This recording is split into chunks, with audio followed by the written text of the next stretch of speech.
Assalamualaikum warahmatullahi wabarakatuh.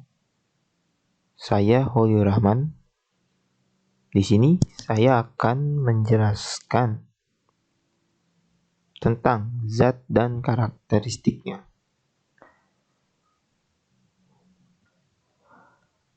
Di mana di sini ada KI dan KD-nya di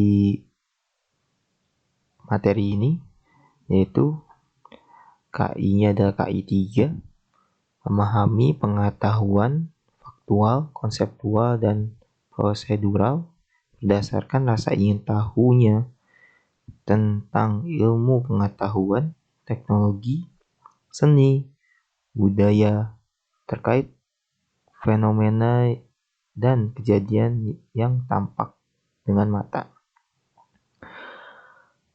Terus ada KI 4, mencoba, mengolah, dan menyaji dalam ranah konkret, menggunakan, menguasai, merangkai, memodifikasi, dan membuat, serta dalam ranah abstrak, menulis, membaca, menghitung, menggambar, dan mengarang sesuai dengan yang dipelajari di sekolah dan sumber lain yang sama dalam sudut pandang atau teori. Adapun KD-nya atau kompetensi dasarnya yaitu 3.3, menjelaskan konsep campuran dan zat tunggal, unsur dan senyawa, sifat fisika dan kimia, perubahan fisika dan kimia dalam kehidupan sehari-hari. KD 4.3-nya menyajikan hasil penyelidikan atau karya tentang sifat larutan, perubahan fisika, dan perubahan kimia atau pemisahan campuran.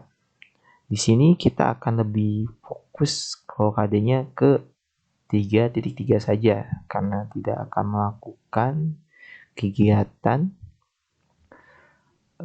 penyelidikan atau pembuatan karya.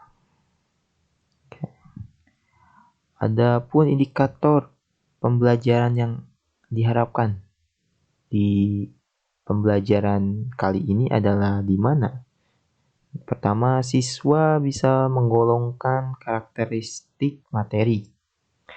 Kedua, siswa menjelaskan perbedaan unsur dan senyawa dan campuran.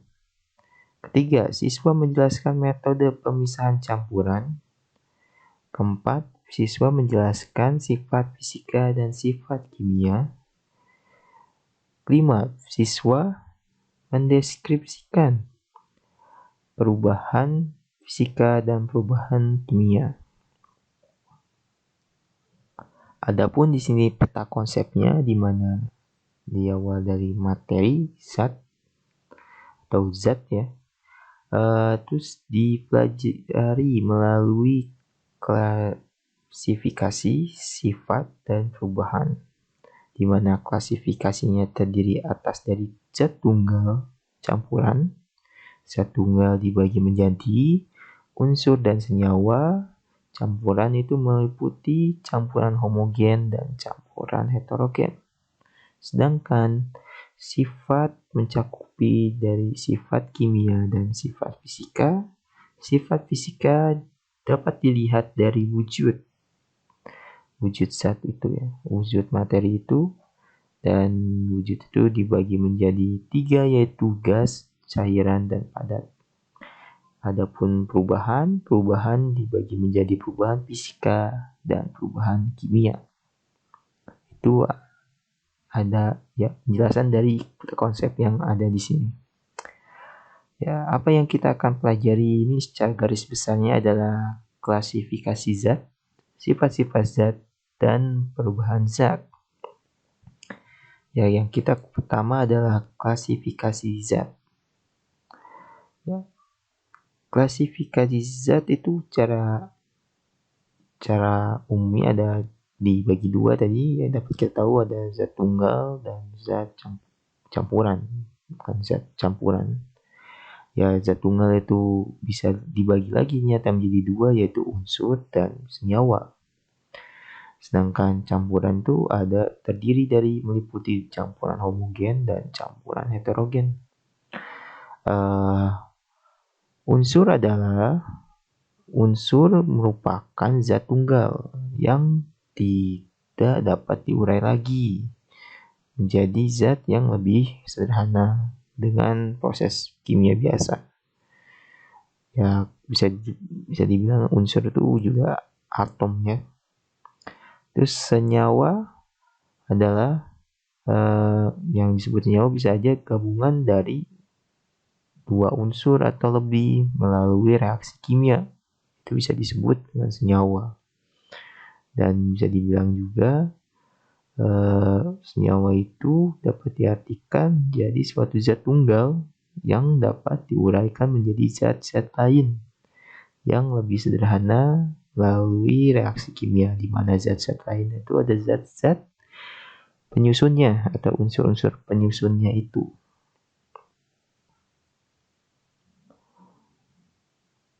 Dimana kenapa senyawa bisa disebut zat tunggal? Karena unsur-unsur yang digabungkan itu menjadi suatu hal baru yang berbeda dengan unsur penyusunnya. Ya, contohnya air penyusunnya adalah H2O dan air H2O penyusunnya adalah oksigen atau O2 dan hidrogen atau H2. Dimana kita tahu air itu pada umumnya berupa cairan, sedangkan oksigen berupa gas dan hidrogen juga berupa gas pada umumnya. Jadi secara itu juga sudah berbeda. Jadi bisa dibilang air itu ada senyawa yang berupa zat tunggal. Seperti itu. Senyawa ya zat tunggal. Adapun campuran tadi udah dibilang ada campuran homogen dan campuran heterogen. Campuran sendiri itu adalah suatu zat yang terbuat dari gabungan dua atau lebih zat yang berbeda, jadi nggak sama jenis gitu. Jadi zatnya harus berbeda. Kalau misalnya zatnya sama, bukan campuran gitu. Misalnya ya air dicampur sama air, nggak disebut campuran. Yang berbeda tanpa melalui reaksi kimia. Jadi beda ya, campuran tanpa melalui reaksi kimia, sedangkan senyawa melalui reaksi kimia. Adapun campuran homogen bisa disebut homogen adalah dimana apabila seluruh materinya penyusun campuran itu tidak dapat dibedakan lagi antara satu dengan yang lainnya. Ya, bisa dibilang ketika mereka bercampur, ya mereka seperti satu kesatuan, jadi nggak bisa dibedain zat satu dan zat yang lainnya. Contohnya ketika sederhananya aja, kita membuat sirup, di mana kita mencampurkan sirupnya yang kental itu dengan air biasa, di mana ketika kita sudah dicampurkan, kita tidak bisa membedakan lagi di mana air, di mana sirupnya, karena mereka sudah tercampur. Seperti itu sederhananya. Adapun campuran heterogen yaitu apabila seluruh materi penyusun campuran itu beserta sifat-sifatnya masih dapat dibedakan satu dengan yang lain. Sederhananya ketika kita membuat kopi, di mana kopi itu ya jadi kopi, tapi tetap ada yang tidak dicampur, yaitu ampas kopi dengan air yang kopinya. Bisa dibedakan itu ampas kopi dan itu air yang punya rasa kopi. Seperti itu. Itu sederhananya. Ya, kita ya ini tabel perbedaannya secara singkat, di mana unsur itu zat tunggal, tidak dapat diuraikan, terdiri dari satu jenis atom. Jadi O saja, H saja, gitu. Sedangkan senyawa itu adalah zat tunggal, dapat diuraikan, tersusun atas dua jenis atom atau lebih, perbandingan masanya, massa zatnya sesuai penyusunnya tetap. Jadi sesuai penyusunnya gitu. Sedangkan campuran dapat diuraikan, tersusun atas dua jenis atom atau molekul ya atau lebih. Terus pembandingan massa zatnya, penyusunnya tidak tetap. Itu perbedaan di antara tiga ini secara singkat ya. Terus ada di sini ada unsur, nyata unsur terbagi dua kelompok lagi, yaitu ada logam dan non-logam. Dari sifatnya, yang logam biasanya berwujud padatan pada suhu kamar, kecuali logam air keras atau raksa yang biasa ada di termometer tuh, yang ya di termometer, ternyata dia tuh logam tapi dalam suhu kamar dia tidak padatan tapi cairan. Selain dia, selain raksa,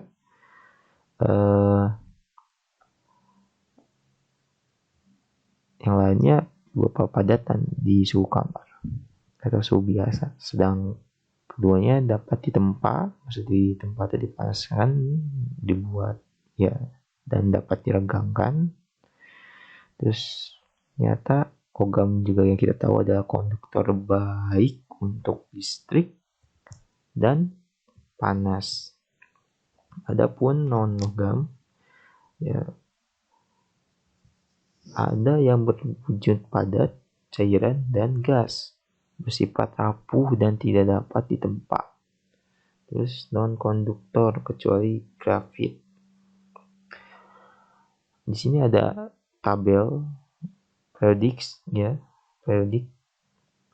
dapat dilihat di situ. Yang warna biru itu adalah logam, sedangkan yang warna kuning tua itu semi logam, sedangkan warna kuning cerah ada non logam. Ya, dapat dilihat.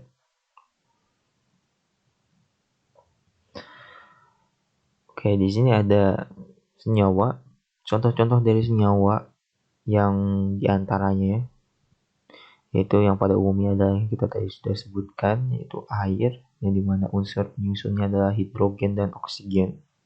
Terus ada garam dapur atau natrium klorida, yang mana unsur penyusunnya adalah natrium dan klorin. Terus ada gula tebu atau sukrosa, yang dimana penyusunnya adalah karbon, hidrogen, dan oksigen. Di gambar di bawah adalah gambar air dalam gelas, di mana itu ada sebuah senyawa yang terdiri dari hidrogen dan oksigen.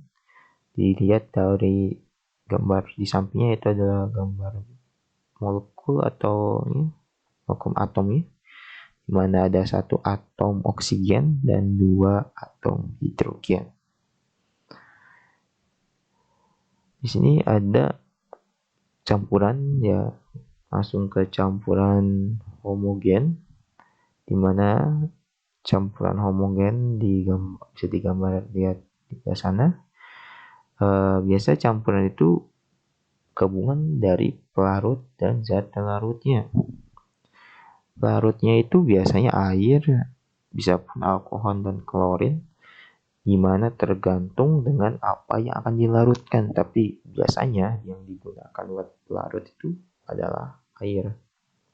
Dimana dalam campuran ya, karena ya proses campuran itu biasanya proses pelarutan, jadi tidak mengubah esensi dari zat yang terlarut, hanya berubah ya asal aja padatan, berubah dia larutan gitu deh.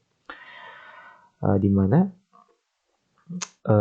campuran homogen tuh ketika dilarutkan tuh antara pelarut dan zat larutnya tidak bisa dibedakan lagi.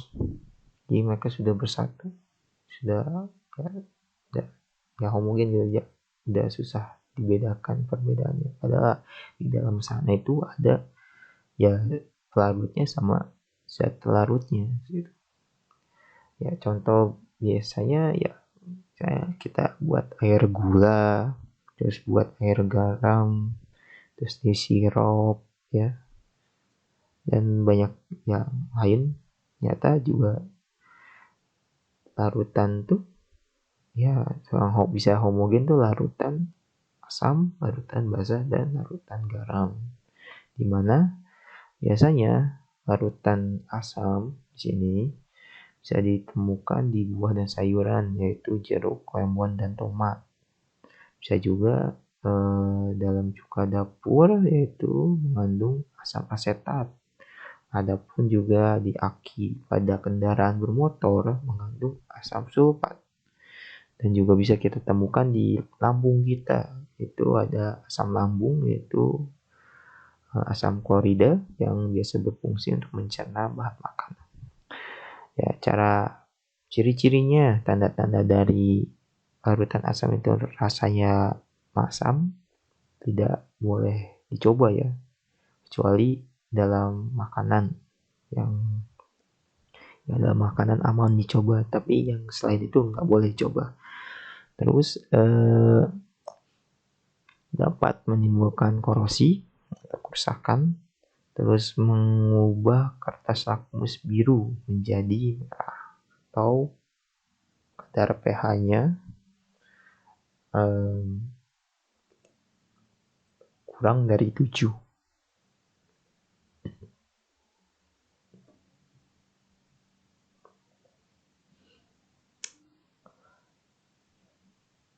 Seterusnya adalah larutan basa. Larutan basa bisa ditemukan pada sabun-sabunan, dari sabun mandi, sabun cuci, terus sampo, pasta gigi, terus juga bisa ditemukan di obat mah. Kenapa obat mah? Karena ya mah itu kan asam lambung, ya untuk menetralkan asam lambung perlu sesuatu yang basah seperti itu.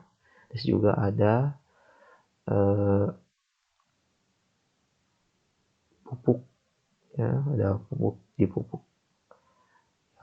Sifat-sifat basah itu bisa cirinya mempunyai rasa agak pahit ya, bisa dirasa di obat mah, kecuali obat mah nggak boleh dirasain, nggak mungkin kita makan sampo atau pupuk ya. Terus terasa licin di kulit, terus mengubah kertas lakmus merah menjadi biru, jadi warnanya berubah, dimana bisa kita nyatakan pH-nya lebih dari 7 seperti itu. Terus ada larutan garam ya, bisa dari larutan garam. Biasanya yang paling terkenal ada garam dapur, di mana nama lainnya ada natrium klorida. Ya, garam ini banyak bisa kita makan ya, kita diolah buat bantu masak, memberikan rasa asin.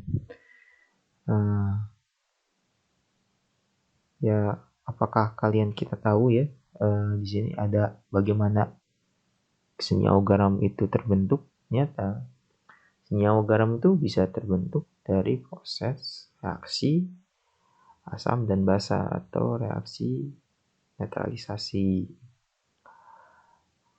Pada reaksi ini nanti asam dan basa itu bisa menghasilkan garam dan air pada umumnya. Seperti bisa lihat gambar di sana, asam tambah basa bisa menjadi garam dan air. Contohnya ya seperti tadi garam dapur. Garam dapur itu NaCl ya, natrium klorida itu bisa dibentuk dari asam klorida dan natrium hidroksida dan bisa menghasilkan NaCl plus air. Seperti itu. Terus di sini tadi juga sudah kita tahu ya bahwa ada cara menentukan itu larutan asam dan larutan basa atau garam. Dimana menggunakan indikator.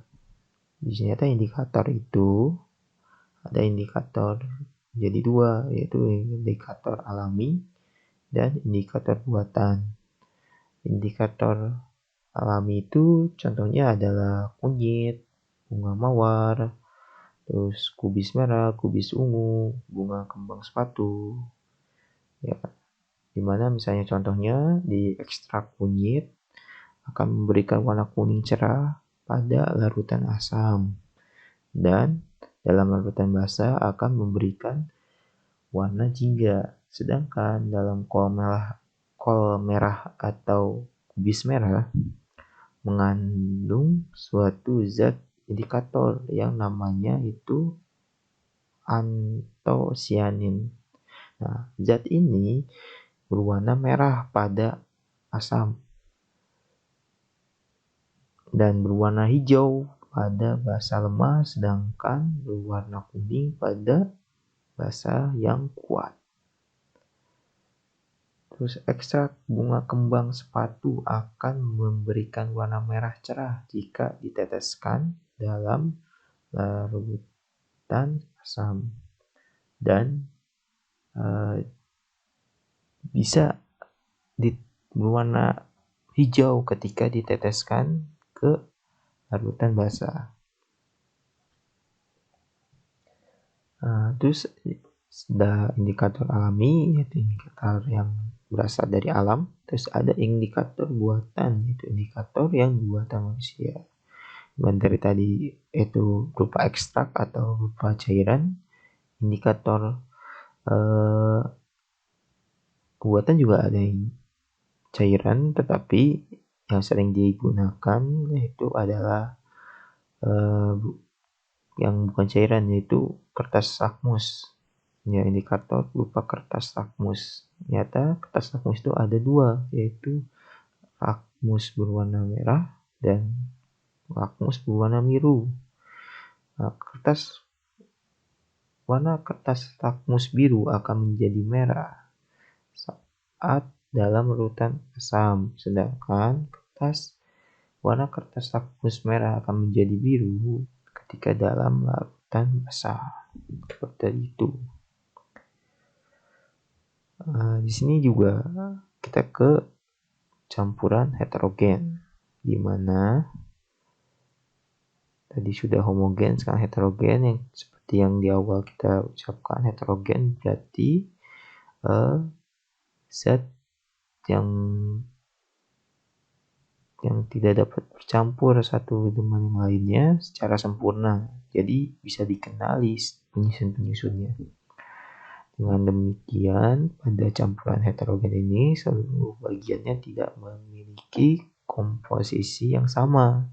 Contoh mudahnya ya, ada campuran minyak dan air dan ada campuran pasir dan air. Dimana kalau kita lihat kita campurkan ya pada akhirnya minyak dan air pun tidak bercampur, terus pasir dan air pun tidak bercampur, walaupun nanti keruh dan akhir-akhirnya mereka mengendap atau memisahkan diri gitu. Ya, dari tadi kita sudah membicarakan campur menyampur ya. Jadi kalau bisa menyampurkan, pasti ada cara kita untuk memisahkan campuran tersebut. Prinsip pemisahan campuran didasarkan pada perbedaan sifat-sifat fisik zat penyusunnya, berupa wujud zatnya, ukuran partikelnya, titik leleh, titik didih, sifat magnetit, kelarutan, dan lain sebagainya gitu. Jadi metode pemisahan campuran ini banyak digunakan dalam kehidupan sehari-hari, seperti ya penjernihan air, pembuatan garam, itu menggunakan proses pemisahan campuran ini. Beberapa metode pemisahan campuran itu yang sering digunakan adalah penyaringan atau filtrasi, sentrifugasi, sublimasi, kromatografi, dan distilasi. Oke. Pertama ada filtrasi atau penyaringan. Adalah metode pemisahan campuran yang digunakan untuk memisahkan cairan dan padatan yang tidak larut berdasarkan pada perbedaan ukuran partikel zat-zat yang bercampur. Itu biasa ya kalau misalnya ya gitu ya, pertambangan emas tuh ya, yang manual, yang dipakai goyang-goyang itu, ya gitu kan, disaring gitu.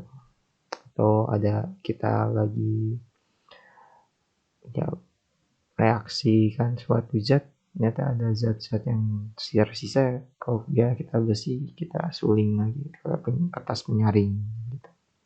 Terus ada sentrifugasi, dimana ini menggunakan mesin ya, sering dilakukan sebagai pengganti filtrasi karena lebih advance ya, lebih bagus gitu karena pakai mesin. Jika partikel padatan yang terdapat dalam campuran memiliki ukuran yang sangat halus dan jumlah campuran lebih sedikit, jadi nggak banyak, sangat sedikit, jadi menggunakan sentrifugasi ini biasanya digunakan untuk memisahkan sel darah dan plasma darahnya. Terus ada distilasi atau penyulingan. Pemisahan campuran dengan cara penyulingan digunakan untuk memisahkan suatu zat cair dari campurannya. Prinsip kerjanya didasarkan pada perbedaan titik didih dari zat cair yang bercampur itu, sehingga saat menguap setiap zat akan terpisah. Biasanya digunakan di dunia industri seperti penyulingan minyak bumi. Seperti itu. Next ada kromatografi, merupakan metode pemisahan campuran yang didasarkan pada perbedaan kecepatan merambat antara partikel-partikel yang bercampur dalam suatu medium diam ketika dialirkan suatu medium gerak. Contohnya ketika memisahkan zat, warna, dan urin pada tes urin. Terus ada terakhir, yaitu dari proses cara untuk memisahkan, yaitu ada sublimasi. Prinsip kerjanya metode pemisahan campuran dengan cara sublimasi didasarkan pada campuran zat yang memiliki satu zat yang dapat disublimkan. Pengubahan wujud padat ke gas ya, penyublinan. Terus sedangkan zat yang lainnya tidak dapat disublimkan. Contohnya campuran iodin dengan garam dapat dipisahkan dengan cara ini. Nextnya adalah kita ke sifat-sifat zat. Sifat-sifat zat pada umumnya dibagi dua kelompok, yaitu sifat secara fisika dan sifat secara kimia. Sifat fisika adalah sifat yang menggambarkan ciri khas suatu zat yang dapat diukur dan diamati tanpa mengubah zat-zat penyusun. Sifat-sifat fisik zat tersebut antara lain adalah warna, bentuk, ukuran, keadaan, kelarutan, daya hantar listrik, magnetan, massa, jenis titik didih, titik lebur, dan titik buku. Sifat-sifat ini dapat mempengaruhi wujud dari suatu zat seperti padat, cair, dan gas. Adapun sifat secara kimia adalah sifat yang menunjukkan reaksi kimia antar zat yang menimbulkan terjadinya pembentukan zat baru. Zat baru yang terbentuk tersebut tidak dapat kembali ke keadaan semula melalui cara sederhana. Contohnya, sifat-sifat kimia itu adalah mudah terbakar, busuk atau asam, bau busuk, berkarat, mudah meledak, dan beracun. Di sini ada perbedaan sifat wujud zat pada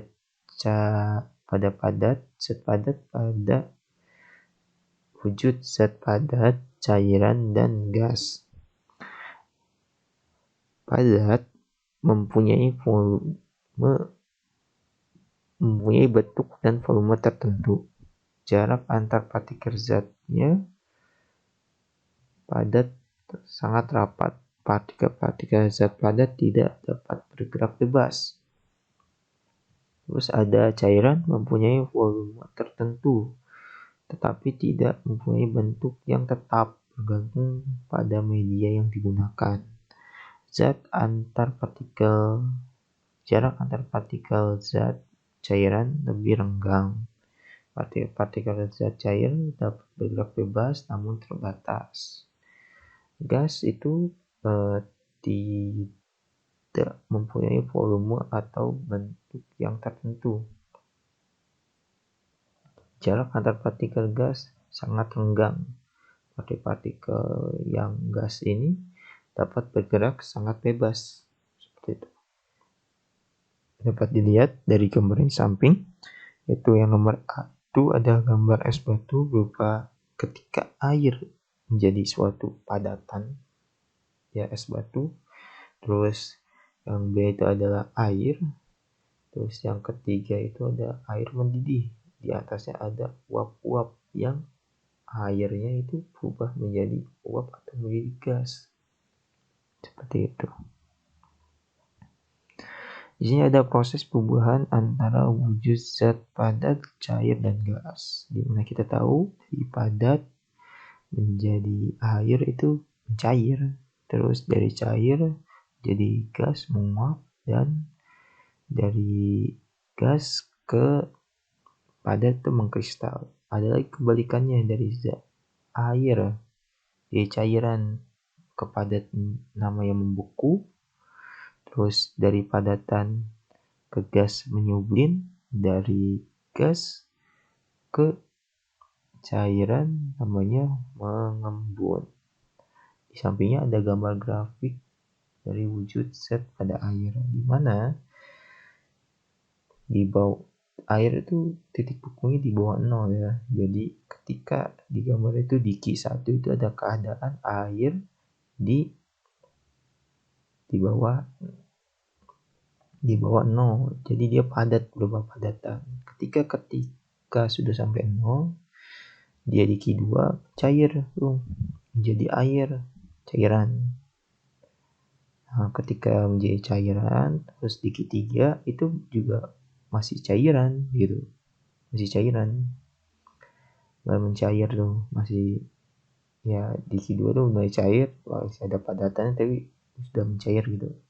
Ketika di Q3 itu sudah berupa air lagi, berupa air kan sudah mencair. Nah, ketika sampai Q2 di mana di air itu titik